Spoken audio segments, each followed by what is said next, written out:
चलिए next paper है ये HFA का, I think 2019। First question, the rate of commission paid or likely to be paid to underwriters shall not exceed in case of a shares। पूछा है, देखो shares है ना, तो डैश परसेंटेज शेयर्स के केसेस में 5% है। अंडरराइटिंग कमीशन कितना नहीं दे सकते, अगर शेयर है ना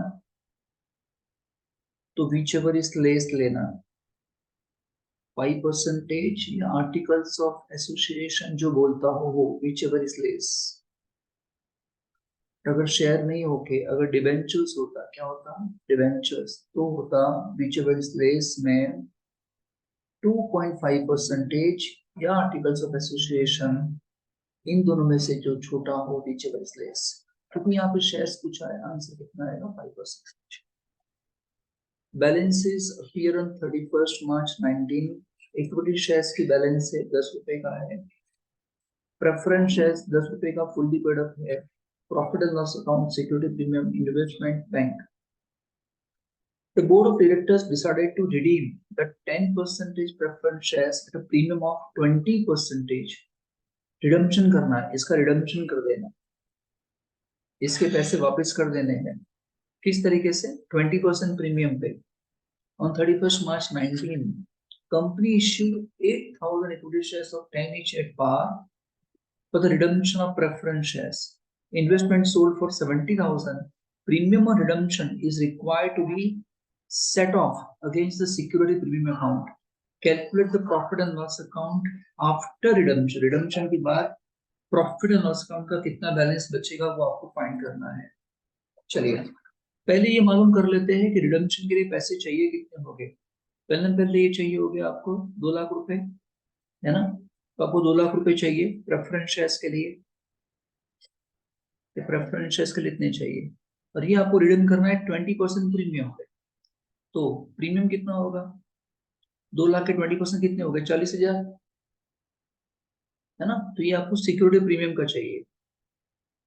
चलिए ये पैसे कहाँ से लाओगे, ये जो 40,000 रुपए है वो तो आप निकाल दोगे सिक्योरिटी प्रीमियम में से, ये 40, तो ये तो यहाँ से निकल जाएगा। देखो सिक्योरिटी प्रीमियम में ये कितने का बैलेंस है, यहाँ पे 50 का है, तो 50 में से 40 आप ले लोगे, यहाँ से यूज कर लोगे, तो ये तो मैनेज हो गया। अब ये 2 लाख रुपए कहाँ से लाएंगे, 2 लाख रुपए कहाँ से लाएंगे ऐसा बोल रहे हैं। इसके लिए आप फ्रेश इश्यू कर रहे हैं 8,000 इक्विटी शेयर्स, है ना। तो आप 8,000 इक्विटी शेयर इश्यू करोगे, एक शेयर कितने का होगा, 10 रुपए का। तो शेयर से कितने आ जाएंगे, शेयर इश्यू करने से 80,000 आ जाएंगे। तो 2 लाख में से 80 यहां से लाओगे तो बाकी कितना बचा, 120 बाकी बचा ना, वो कहां से लेना पड़ेगा, प्रॉफिट में से लेना पड़ेगा। तो 120 कहां से लोगे आप, प्रॉफिट में से लोगे, ये याद रखोगे आप, ये याद रखना अभी। तो 120 कम हो जाएगा, तो आपको जो प्रॉफिट लॉस का बैलेंस दिया ये 3 लाख रुपए, उसमें से आप क्या करोगे, 120 माइनस कर दोगे, लेस, ठीक है। एंड दूसरा, ये जो आप इन्वेस्टमेंट बेच रहे हो 70,000 में बेचा, आपका इन्वेस्टमेंट था कितने का, 80 का। यहाँ पे आपको 10,000 का लॉस हो रहा है, वो लॉस भी आपको निकालना पड़ेगा प्रॉफिट लॉस में से। तो हुआ क्या, 3 लाख में से कितने गए, 130 गए, बचे कितने, 170। तो इतना बैलेंस बाकी बचेगा। कैलकुलेट प्रॉफिट लॉस बैलेंस, कितना बाकी बचेगा, 170। क्लियर ना, ठीक है। इस वाले क्वेश्चन में जो रिडम्पशन पे प्रीमियम चाहिए हमको, तो वो हमारे पास सिक्योरिटी प्रीमियम में से निकाल ही रहे, 50,000 में से निकाल ही रहे, और फ्रेश इश्यू हम प्रीमियम पे नहीं कर रहे, क्योंकि हमारा पास पुराना प्रीमियम, सिक्योरिटी प्रीमियम का बैलेंस 50 इज इनफ टू पे 40,000, ठीक है। चलिए next question, 100 shares of 10 each be forfeited for non-payment of final call of 3 per share and only 50 shares are reissued for rupees 250, amount to be transferred to capital reserve। Okay देखिए कैसे करना है इसको। यहाँ देखिए कितने शेयर्स थे? 100 shares. एक शेयर कितने का? 10 रुपए का। और non payment of final call of 3, इसका मतलब तो ये हुआ कि 10 रुपए में से आपको 3 रुपए नहीं मिले थे, तो आपको 7 मिल चुके होंगे। और जो मिल चुके होंगे वो आपने क्या किया होगा? Equity share for future account में क्रेडिट कर दिया होगा, है ना? कितने रुपए से कर दिया होगा? 7 रुपए। एक शेयर कितने का था? टोटल शेयर कितने थे? तो आपने क्रेडिट कर दिया होगा कितने से? 700 से। अब ये जो शेयर थे आपने रीइश्यू किए, लेकिन रीइश्यू कितने किए आपने? 50 किए। और वो कितने पे किए? 250 पे। तो 50 शेयर आपने रीइश्यू किए और 250 पे किए, है ना? 50 शेयर्स। एक शेयर कितने का? एक शेयर कितने का था सर? 10 रुपए का था, बराबर है। एक शेयर 10 रुपए का था, तो आपके पास आने कितने चाहिए? 500 आने चाहिए। लेकिन आपने रीइश्यू कितने पे किए? 250 पे किए। यानी 250 का क्या हो गया? आपका लॉस हो गया, रीइश्यू करने पे लॉस हो गया, है ना? और यहाँ पे 100 शेयर पे फायदा कितना था? 700 रुपए का। तो 50 शेयर पे कितना होगा? 350 का फायदा होगा। तो 50 शेयर का फायदा 350 और 50 शेयर का लॉस कितना? 250। तो डिफरेंस कितना आया? 100। Transfer to capital reserve. समझ में आया कि नहीं आया सर? तो फिर से समझाऊं? हेलो, ठीक है ना? फिर से एक बार बोल देता हूँ। 100 शेयर को फोरफिट करने में आपको बेनिफिट कितना हुआ था? बेनिफिट हुआ था 700 रुपए, जो आपने इक्विटी शेयर फोर फ्यूचर में ट्रांसफर किया होगा। लेकिन 100 शेयर में से आपने 85 शेयर इश्यू किए। अब एक शेयर तो 10 रुपए का था, यानी मिलने चाहिए 500 रुपए, लेकिन आपने री इश्यू किए कितने पे? 250 पे किए। तो यानी आपको 250 का नुकसान हो गया, लॉस। ये लॉस को हम कहाँ ट्रांसफर करते हैं? इक्विटी शेयर फोर्थ फीचर में भी ट्रांसफर करते हैं। तो 50 शेयर का लॉस 250 आया। और ये बेनिफिट 700 जो था वो 100 शेयर का था ना। तो आधा कितना होगा? आधा बेनिफिट कितना होगा? 350 होगा। 350 आधा बेनिफिट, आधा लॉस कितना है? तो इन दोनों का डिफरेंस कहाँ जाएगा इसके अंदर? ठीक है।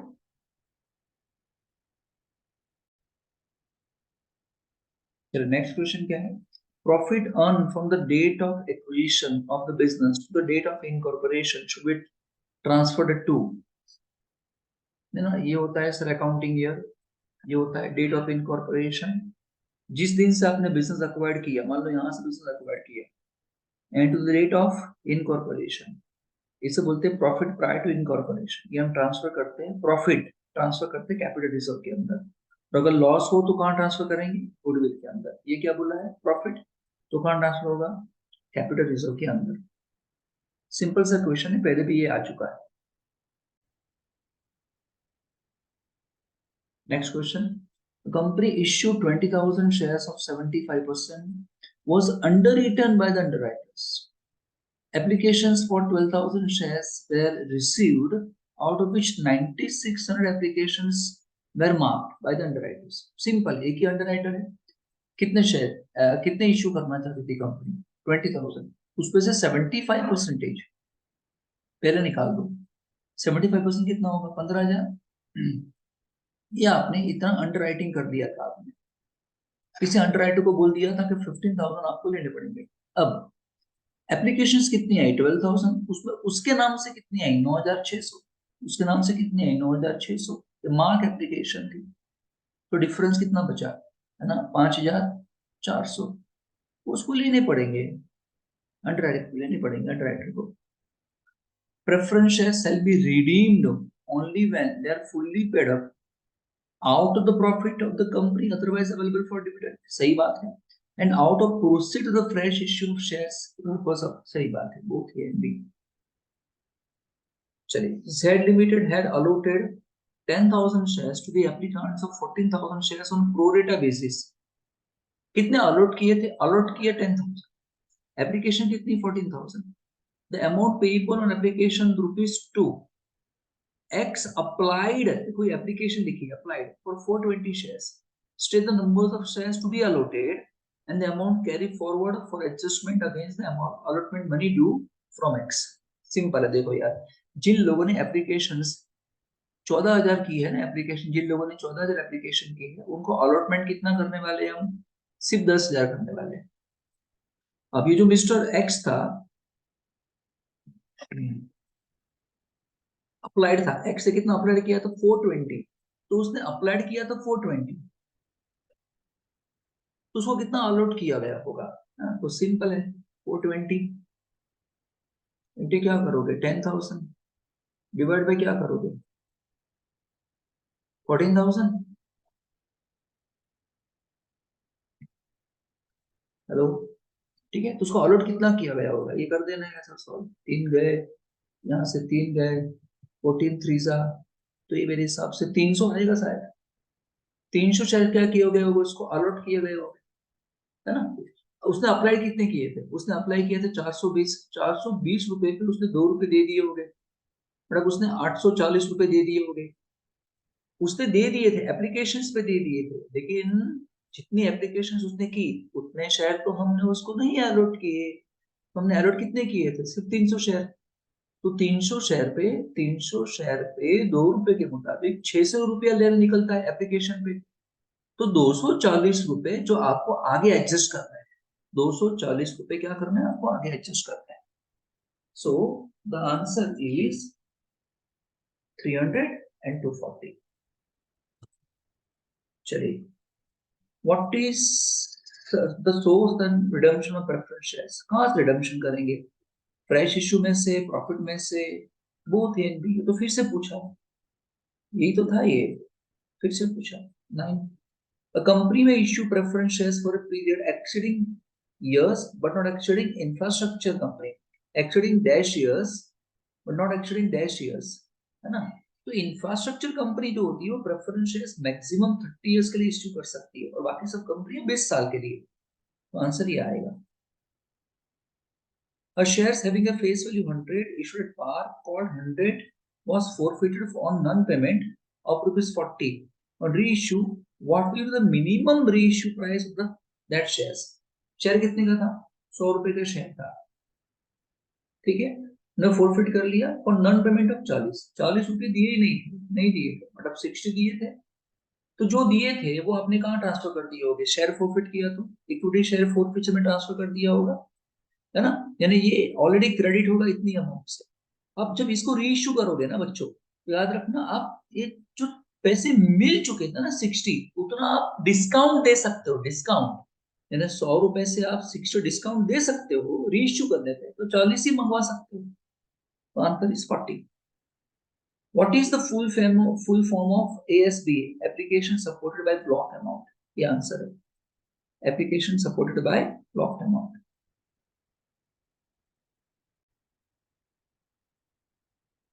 12 ABC Limited issued 5,000 10% preference share of 100 each at par, which is redeemable at a premium of 10%। इतने इश्यू किए, 5,000 इश्यू किए। For the purpose of redemption, the company issued 3,000 equity shares of 100 each at a premium of 20 per share। At the time of redemption of preference shares, the amount to be transferred by the company to CRR में कितना transfer करोगे? जितना profit use किया होगा उतना CRR में transfer करेंगे। तो कितना प्रॉफिट यूज किया? आपको रिडम्पशन के लिए कितने पैसे चाहिए? रिडम्पशन के लिए पैसे चाहिए कितने हमको? 5,000 शेयर थे, एक शेयर कितने का है? 100 रुपए का है, हमको 5 लाख रुपए चाहिए। 5 लाख रुपए आप कहाँ से निकालोगे? आप निकालोगे प्रॉफिट में से, तो फ्रेश इश्यू करने में से, ठीक है। फ्रेश इशू कितने का किया है? 3,000 किया, 100 each eight A premium of 20%। तो 3,000 इंटू 100 यानी 3 लाख रुपए फ्रेश इशू से आ जाएगा। प्रीमियम नहीं लेंगे यहाँ पे, प्रीमियम यहाँ पे नहीं लेंगे। Redemption of preferences nominal value के लिए प्रीमियम नहीं आता है। तो बचे कितने सर? 2 लाख रुपए। 2 लाख रुपए कहाँ से निकालना पड़ेगा? प्रॉफिट में से निकालना पड़ेगा, ठीक है। सीआरआर में उतना ही जाएगा। Bonus to existing shoulders is paid to them in the form of shares. Bonus to equity shoulders, ठीक है, in the form of shares.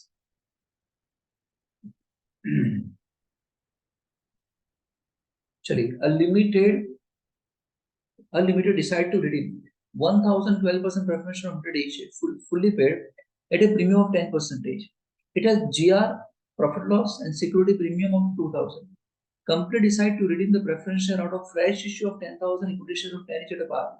Amount to be transferred to capital redemption reserve account. अरे रे, again कितने पैसे चाहिए उनको redemption करने के लिए? 1000, और एक शेयर कितने का? जब 1 लाख रुपए चाहिए, कहाँ से निकालोगे? या तो प्रॉफिट में से निकालोगे, या तो क्या करोगे, फ्रेश इशू करोगे। Company decide to redeem the preference share out of fresh issue of 10,000 equity share, मतलब इन 10,000 है शेयर, और एक शेयर कितने का? 10, तो 1 लाख तो यहीं से आ जाएगा। तो पूरा का पूरा फ्रेश इशू में प्रॉफिट को यूज करने की जरूरत नहीं है, पूरा यहाँ से आ जाएगा, प्रॉफिट को यूज करने की जरूरत नहीं है, नील।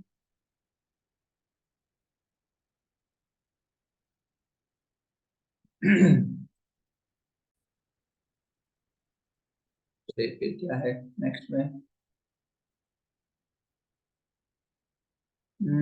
कोई लिमिटेड कंपनी है, incorporated 1 August 2018 to take over the running business of so and so company with effect from 1st April 2018. The company received certificate of commencement of business on 1st September. Commencement certificate देखना ही नहीं इनको। Company prepared the profit and loss account for the year 31st March 19. Sales for the month of August, September, October were triple as to the month during the financial year. Okay, चलिए, क्या है accounting year कहाँ से कहाँ? 1 अप्रैल से start होगा, 31 मार्च को क्या हो जाएगा, यहाँ पे खत्म हो जाएगा। इनकॉर्पोरेट कब हुआ है?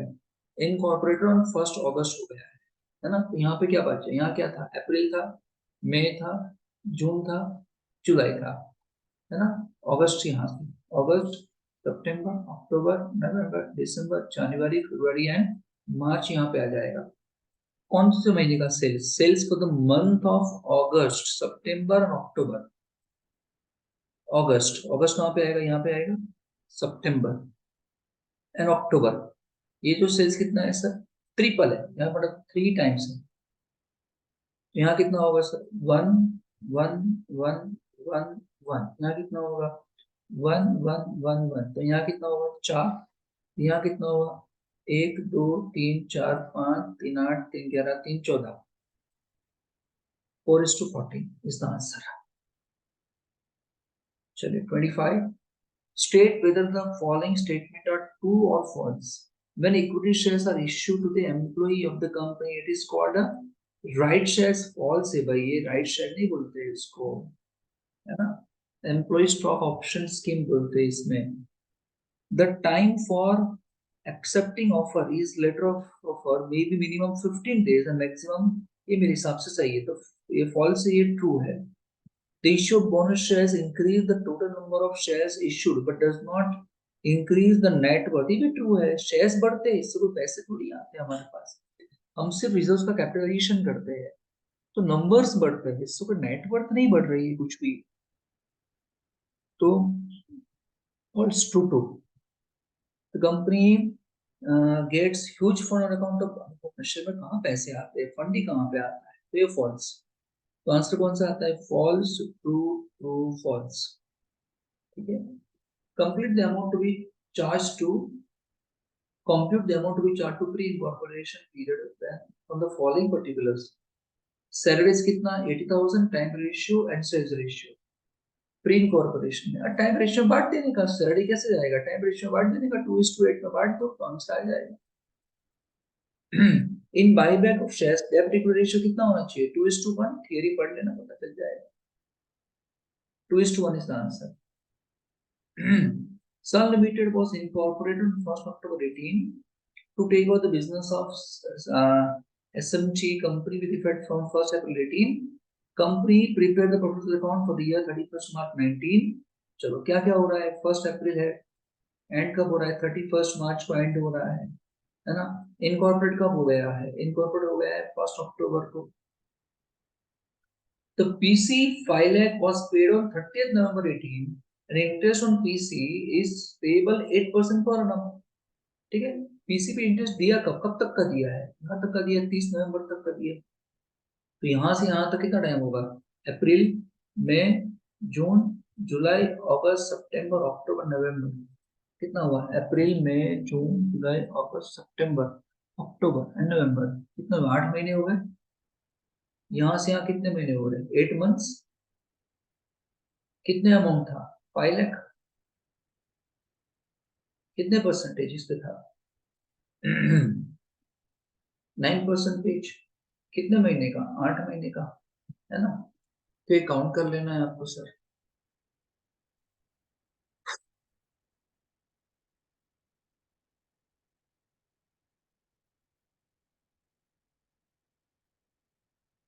तीस हजार आएगा शायद।